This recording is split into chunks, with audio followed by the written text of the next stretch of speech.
नमस्कार, मैं सौरभ शुक्ला और आप देख रहे हैं न्यूज 18।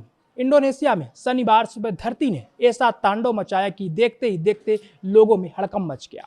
फ्लोरेस द्वीप के पास 7.7 तीव्रता के भूकंप ने पूरे इलाके को हिलाकर रख दिया।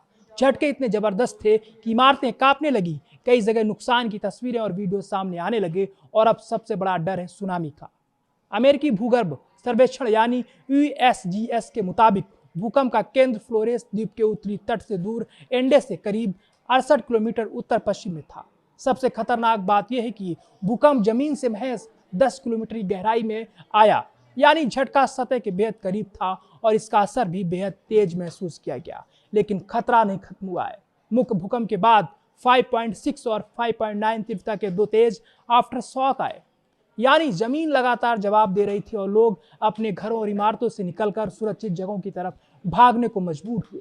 अब इंडोनेशिया की मौसम विज्ञान, जलवायु विज्ञान और भूभौतिकी एजेंसी यानी BMKG ने सुनामी की आशंका जताई। समुद्र किनारे का मंजर भी लोगों की चिंता बढ़ा रहा है। सामने आए वीडियो में समुद्र के पानी में अचानक तेज हलचल दिखाई दे रही है। कई इमारतें हिलती नजर आ रही हैं तो कोई मलबा गिरता दिखाई दे रहा है। और यही तस्वीरें अब सबसे बड़ा सवाल खड़ा कर रही हैं, क्या 7.7 का ये भूकंप अब समुद्र में सुनामी का कहर लेकर आएगा।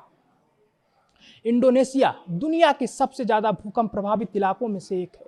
इसकी सबसे बड़ी वजह है कि इसकी लोकेशन इंडोनेशिया प्रशांत महासागर के रिंग ऑफ फायर में आता है।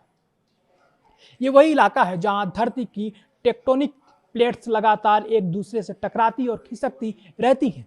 जापान से लेकर दक्षिण पूर्व एशिया और प्रशांत महासागर के आसपास का पूरा क्षेत्र भूकंपीय गतिविधियों के लिए बेहद संवेदनशील है। इसी वजह से इंडोनेशिया में भूकंप कोई नई बात नहीं है, लेकिन 7.7 की तीव्रता और सिर्फ 10 किलोमीटर की गहराई ने इस झटके को बेहद गंभीर बना दिया है।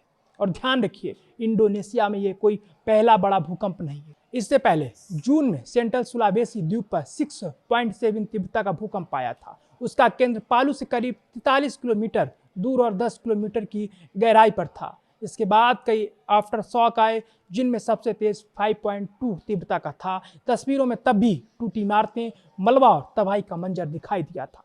लेकिन इस बार खतरा और बड़ा इसलिए है क्योंकि भूकंप की तीव्रता 7.7 है और इसके बाद भी जमीन शांत नहीं हुई है। झटके अभी भी लग रहे हैं और इस पूरी कहानी को और डरावना बनाता है एक और घटनाक्रम। इंडोनेशिया से पहले कोलंबिया भी बड़े भूकंप की मार झेल चुका है। वहां 7.4 तीव्रता के भूकंप ने भारी तबाही मचाई थी। अलग अलग प्रभावित शहरों से सामने आई रिपोर्टों में बड़ी संख्या में मौतों की जानकारी दी गई थी। पेरेड्रा और काली जैसे शहरों में इमारतें ढह गईं और राहत कर्मियों को मलबे में जिंदगी तलाशनी पड़ी थी।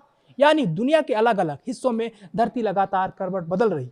लेकिन अब नजर पूरी तरह फ्लोरेस द्वीप और उसके आसपास के समुद्री इलाकों पर है, क्योंकि भूकंप के बाद अगर समुद्र के भीतर पानी का बड़ा विस्थापन होता है तो वह सुनामी की लहरों का रूप ले सकता है। ऐसी लहरें बेहद तेजी से तटों तक पहुंच सकती हैं और रास्ते में आने वाले इलाकों में भारी तबाही मचा सकती हैं। फिलहाल सबसे बड़ी प्राथमिकता है लोगों को सुरक्षित रखना और तटीय इलाकों में किसी भी संभावित सुनामी के खतरे से सतर्क रहना। 7.7 का झटका, 10 किलोमीटर की गहराई, दो बड़े आफ्टर शॉक और अब सुनामी का अलर्ट। इंडोनेशिया में शनिवार सुबह धरती के इस तांडव ने एक बार फिर याद दिला दिया कि रिंग ऑफ फायर में प्रकृति का एक झटका कितनी बड़ी तबाही का संकेत बन सकता है। अब हर नजर समुद्र पर है, हर नजर आफ्टर शॉक पर है और सबसे बड़ा सवाल, क्या 7.7 की इस तबाही के बाद समुद्र भी अपना रौद्र रूप दिखाएगा।